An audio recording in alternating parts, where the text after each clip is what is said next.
10:31 United Nations. Moments ago, Nikki Haley, U.S. ambassador there, with a strong message toward Iran, a strong message toward Russia. This amid the ongoing tensions inside Syria, and that's a tricky wicket, too. Here's Nikki Haley during the commercial break a moment ago. Listen here. But we are not going to get to peace when the situation on the ground continues to escalate, with dire risks for the security of the entire region. Earlier this week, Iranian-backed militias in southern Syria launched a drone into Israeli territory. It was an egregious and unprompted escalation. Iran was once again doing what it does, risking conflict and testing the will of its neighbors and opponents to resist its aggression. Israel rightly took action to defend itself. The United States will always stand by our ally when confronted with provocations from Iran, Hezbollah, or the Assad regime. So that from a moment ago, she was talking more there. We'll bring you back there if there are more comments from the UN. Ben Collins, U.S. Army Special Forces veteran, served 3 tours of duty in Afghanistan. And Ben, welcome back here. Just to bring our viewers up to speed here, Syria is a mess. You have wars within wars that are ongoing now. Show them a map, folks. Put northwest of the country there. You've got the Kurds and the Turks. They've been going at it for some time. Assad is in red. That's the area he controls. In the east, you've got the Russians. You've got the Americans. And listen to Senator Tom Cotton from yesterday during a hearing in Washington in which U.S. Special Ops were forced to fire and defend themselves against Russian mercenaries. And there were dozens of Russians killed as a result. Go ahead and roll this. There are reports that over 200 Russian mercenaries were killed in eastern Syria. Can you confirm or deny those reports? Senator Cotton, I'll leave to the Department of Defense to talk about what transpired there. I can say this from an intelligence perspective: we have seen in multiple instances foreign forces using mercenaries in battles that will begin to approach the United States. So that's just the lay of the land, Ben. Then you think about the Israelis and Iran fighting in the same area. This can go up in a moment. Yeah, Bill, absolutely. And I think that's the point, is that this is such a complex battlefield with so many different actors. You know, combat is complex when you simply have two actors.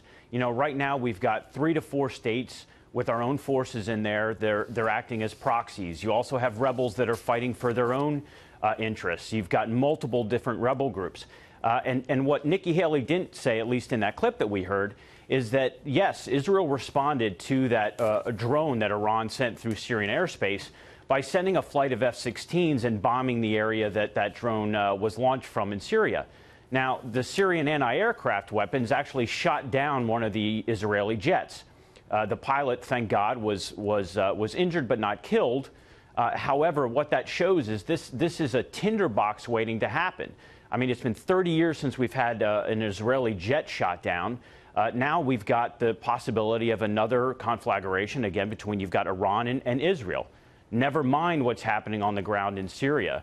So my concern here is that, you know, all these different actors with all their different interests, everybody's flying different, aircraft. We've got troops on top of each other. And here we have, and I was surprised that this hasn't happened before, but you had a T-72 Russian battle tank that was firing within the effective range of our troops. And so they responded and struck back. Oh. There was a phone conversation the other night between Vladimir Putin and President Trump. I imagine this came up. I don't know if that information has been made public, but I would assume it's come up. Just talk to us from a U.S. perspective here. Are we in a position there to defend ourselves against all these factions, first off?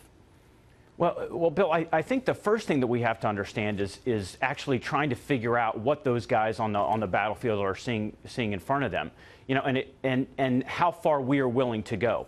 So this boils down to, I think, something that we have always had a problem with, and that is, you know, what is our strategic interest in Syria?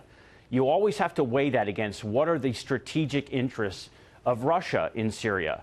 And the argument can be made that Russia actually has a lot more strategic interest. They've got a naval base. They sell a tremendous amount of weapons to Assad.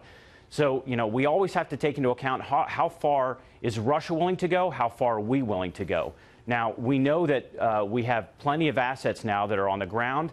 because of the rules of engagement that have been lifted, ground commanders now have the authority to call in airstrikes and support. So, yes, I believe that our troops do have the ability to defend themselves. Okay.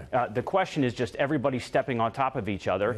And it's scary. Yeah, it's something that could go up very quickly, and there are about 4 more wars that could happen. I got some breaking news. We are there to stop ISIS. Mission not nearly accomplished, but pretty close. A lot better than a year ago. And we're there to stop the influence of Iran. So, Ben, I want you to come back and we'll follow this, okay? Got some Absolutely, breaking Bill. news. Thank you.